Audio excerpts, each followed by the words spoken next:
Oh, j'ai genre littéralement de l'huile dans les cheveux.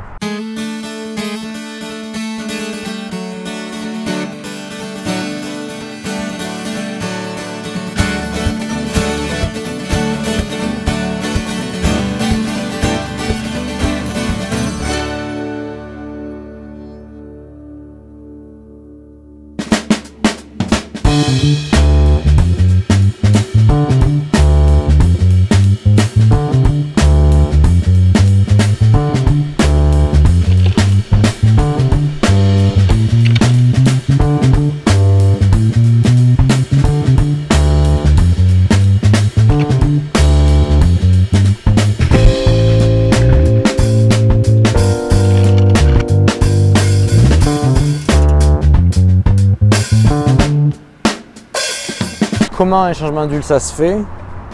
D'abord, vous allez enlever le boulon principal qui va vidanger toute l'huile qui est dans le réservoir d'huile. Tout ça, ça va aller dans le contenant pour avoir la vieille huile. Par la suite, on va enlever à l'aide de ce petit outil notre ancien filtre. Attention, il y a de l'huile dedans. On va vérifier que le gasket, le seal, il n'est pas resté quand on a tout dévissé. On va nettoyer un peu tout ça. On met notre nouveau filtre.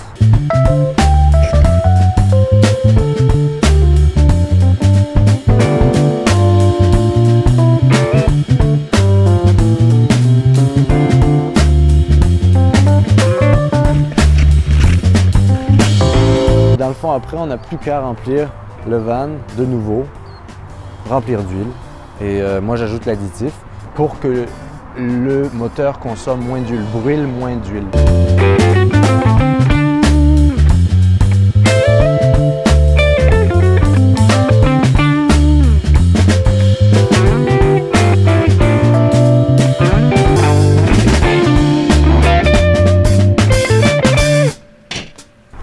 Alors j'ai beaucoup réfléchi à l'idée et finalement je me suis dit que les rampes c'était la meilleure option parce que je ne trustais pas. Il n'y avait aucun cric, les jacks, de plus de 3 tonnes. Et sachant que le véhicule fait plus de 3 tonnes, j'ai opté pour des rampes qui sont assez portables. Et je pense que je vais pouvoir les mettre dans l'arrière de mon véhicule. Moi, je vais ramener ma vieille huile, tout comme l'ancien filtre à huile. Il ne faut vraiment pas jeter ça à la poubelle. Donc, on peut l'envoyer à son garagiste ou son mécanicien, lui donner et eux, ils s'occupent de trier tout ça. Le changement d'huile, ça va coûter presque aussi cher en termes monétaires que d'aller à un garage. L'huile, c'est 20 $, le stabilisateur, c'est 15 $, c'est un peu cher. Après, tous les outils ils font partie de ce que j'ai dans ma boîte à outils. Et moi, je vois ça comme un investissement à long terme parce qu'au bout de plusieurs changements d'huile, on va se rendre compte à quel point on est tellement plus libre. Et donc, dans le fond, c'est pas une question si monétaire le changement d'huile parce que c'est pas très cher faire un changement d'huile chez un garagiste, mais c'est plus pour une sorte d'autonomie et d'aller de plus en plus vers cette autonomie-là qui est de pouvoir faire les choses par soi-même. Et je sais que ça peut être très ridicule pour certains parce que le changement d'huile, c'est un des trucs basiques dans la mécanique. Mais je suis assez content. Oh, il y a un autre van là-bas. Je suis assez content de pouvoir maintenant faire ça.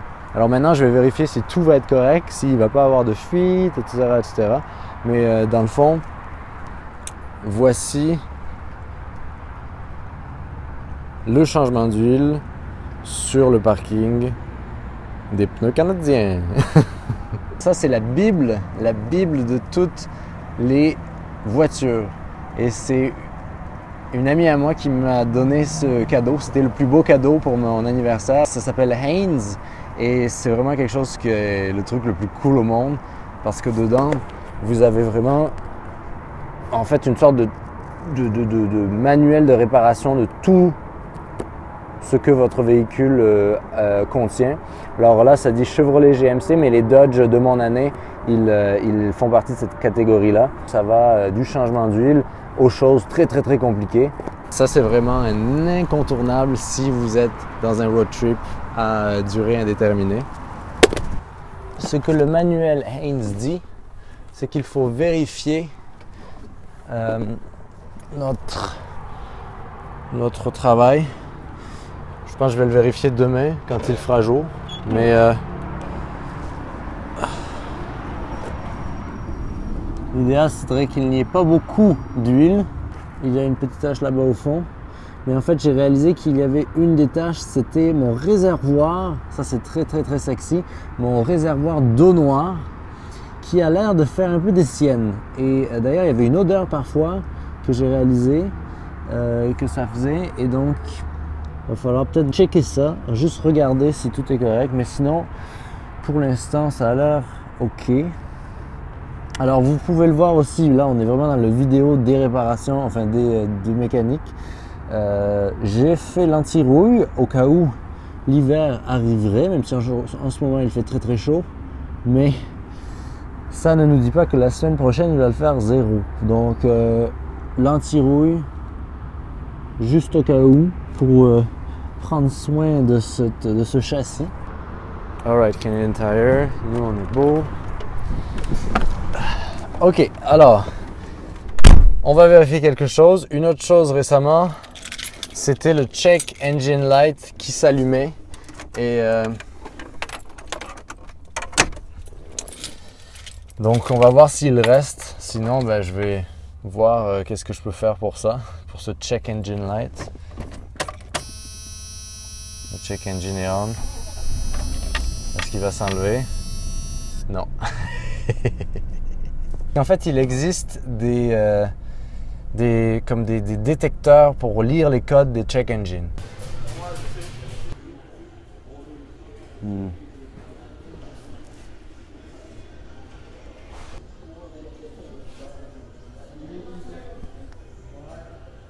tout cas, on va voir si ça fonctionne. J'espère pour nous, parce que c'est fini.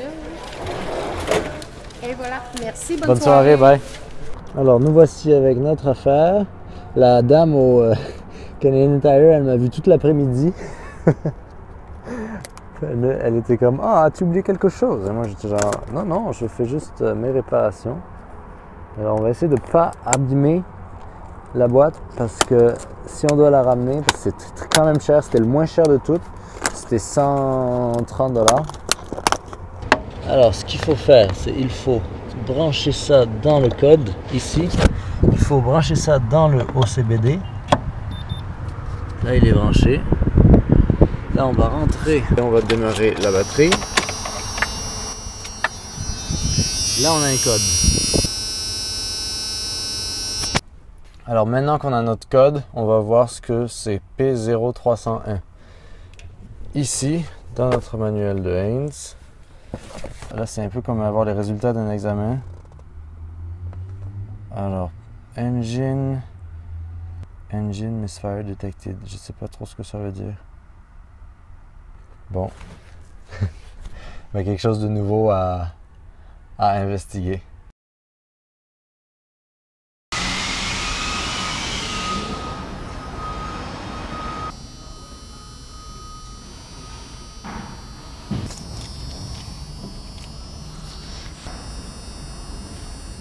Ça peut être un manque de compression aussi.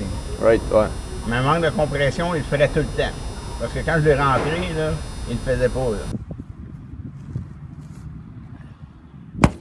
Alors, qu'est-ce qui est en train de se passer? J'ai fait mon changement d'huile pour la première fois. C'était ma première fois, tout s'est bien passé, mais depuis quelque temps, j'avais la check engine light qui s'était mise en marche après un récent voyage dans la région de Charlevoix, qui est beaucoup de montées-descentes. Et vous vous souvenez, l'an dernier, la check engine light s'était mise en marche. Wow, écoutez!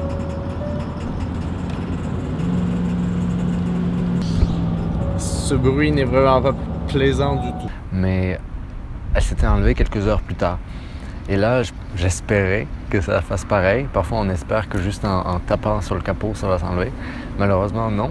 J'ai checké avec un code reader, avec un scanner, quel code c'était. Parce qu'il y a plusieurs raisons à ce check engine light, ça peut être n'importe quoi. Et j'ai vu l'erreur, ça disait engine misfire. Les causes, ça peut être probablement les bougies, mais peut-être plus. Donc, je me sentais pas vraiment capable de faire ça moi-même. Et j'ai amené la Flowmobile au garage. au garage, on a découvert que c'était la première fois que toutes ces choses-là étaient ouvertes parce que le van était en tellement bon état que jamais rien n'a été changé. On avait tellement bien pris soin de lui. Donc moi, je suis la première personne à l'ouvrir à cœur ouvert. Et ça va, j'espère, être résolu. C'est toujours un peu stressant d'avoir quelque chose de gros à faire parce qu'à date, j'avais pas eu vraiment à part une fois dans les Rocheuses, vous vous souvenez, pas eu vraiment de grande panne. Et là, d'ouvrir un peu cette porte à ouvrir le moteur, on découvre plein d'autres choses. Et moi, je veux voir, dans le fond, qu'est-ce qu'il y aurait d'autre à faire. Mais pour l'instant, la priorité, c'est être sûr qu'en roulant, il n'y a pas de dommage qui est fait au moteur, et ça, c'est vraiment ma priorité. Je suis assez curieux parce que je trouve ça vraiment cool de voir des gens qui savent ce qu'ils font travailler. Le problème, c'est que dans les garages, le problème, c'est qu'ils prennent ça comme un gage de non-confiance ou que c'est jamais vraiment intéressant d'être en train de travailler pendant que quelqu'un vous observe. Donc, je me sens un peu mal, mais à la fois, je me sens un peu mal parce que c'est la Flowmobile, c'est toute ma vie, c'est toute la maison, c'est tout ce qu'il y a autour. Donc, il ne faut pas se sentir mal non plus trop. Finalement, je disais à quel point c'est cool d'être émancipé, de faire son changement d'huile tout seul. Tout ça pour en arriver dans la même vidéo quelques jours plus tard à avoir à aller à un garage. Je ne sais pas encore combien ça va me coûter. Enfin, j'ai une estimation. Donc, c'est un investissement, mais c'est quelque chose parfois qu'il faut faire. Et quand on aime, on ne compte pas. Donc, au moins, j'ai ouvert le moteur, j'ai pu voir comment ça se faisait. Je trouve que c'est toujours bien d'ajouter de la connaissance de son véhicule pour par la suite être un peu plus confortable à l'idée d'ouvrir, de toucher, d'enlever, de reploguer, de faire tout ça. Donc, on va de retour au garage, puis on croise les doigts.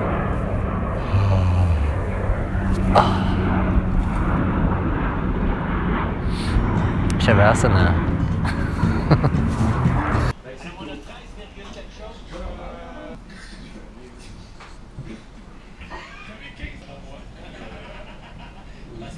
On a le cap rotor, le PCV, le petit gros mètre de PCV, le filtre à air, les bougies, un pick-up coil avec remplacer les câbles. On va aller comme ça. Yes. Parfait.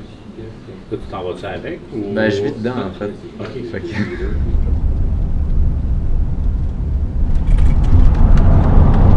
Alright. Donc, le travail était fait.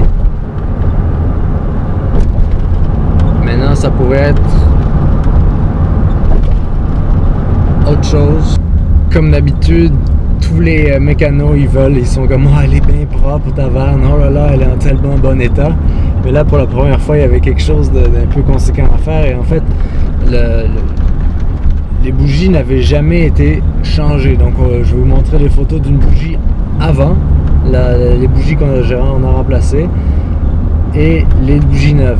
Et donc, la cathode, ou je sais pas comment ça s'appelle, on voit vraiment qu'il y a un gros dépôt, puis pas assez d'espace pour faire du feu, pour faire marcher le moteur convenablement. Ce que j'ai vraiment bien aimé, c'était que j'ai pu vraiment être là et regarder, mais aussi contribuer, et on a un peu travaillé ensemble pour enlever toutes les affaires autour du moteur et regarder parce que ce qui prend pas en fait changer les bougies puis tout ce qu'il y avait à changer autour des choses à changer, ça a presque pris autant de temps que enlever la boîte où se trouve le moteur.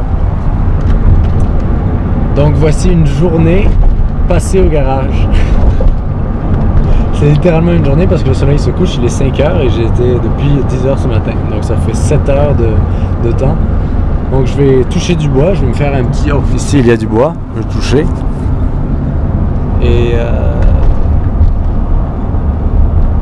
on va voir, je fais que dire dans le futur, mais la prochaine étape, je pense, ça va être les pneus. Donc ça, je sais pas quand, mais je sais que si je veux faire plus de route dans les semaines et mois qui suivent, c'est définitivement un investissement à faire parce que ben, ces pneus-là sont définitivement à s'occuper. Donc voilà le fin mot de l'histoire. Et on se quitte dans le trafic de l'autoroute 40 à Montréal.